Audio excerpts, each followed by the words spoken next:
पिछले वीडियो तक आपने सुना कि चार्ली अपनी छोटी बहन के लिए एक डॉल लेकर आता है।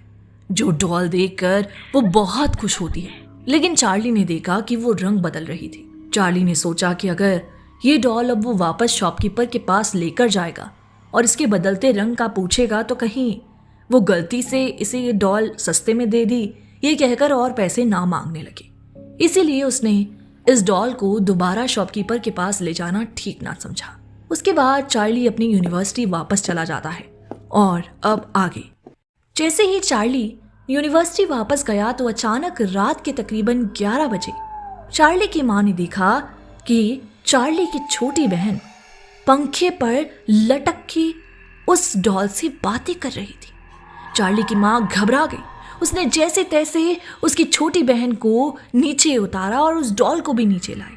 लेकिन जैसे ही उसने डॉल और उसको नीचे उतारा तो देखा कि चार्ली की छोटी बहन धीरे धीरे अपने आप बड़ी होती जा रही थी और उसके मुंह से बहुत सारा खून निकलने लगा। ये देखकर चार्ली की माँ घबरा गई और उसने देखा कि वो उसकी ओर ही बढ़ती हुई आ रही थी और चार्ली की वो छोटी सी बहन अब छोटी सी बहन नहीं बल्कि एक राक्षस में बदल गई, जिसने चार्ली की माँ को खा लिया।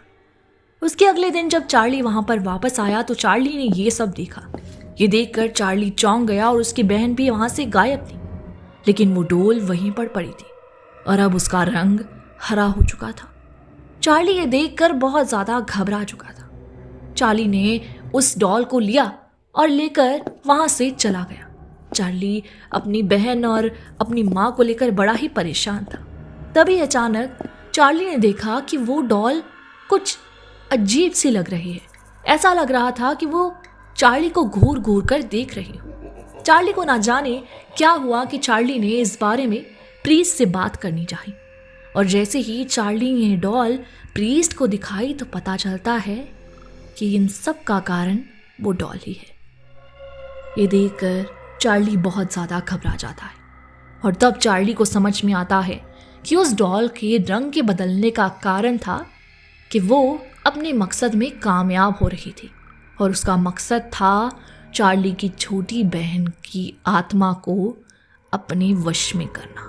और ये डॉल जिसके भी पास जाती है उस बच्चे की आत्मा को वो डॉल अपने वश में करती है और अपना रंग बदलती रहती है। इतना सब जानने के बाद चार्ली ने वो डॉल उसी चर्च में रखवा दी और उसके बाद कभी मुड़कर उस डॉल को नहीं देखा।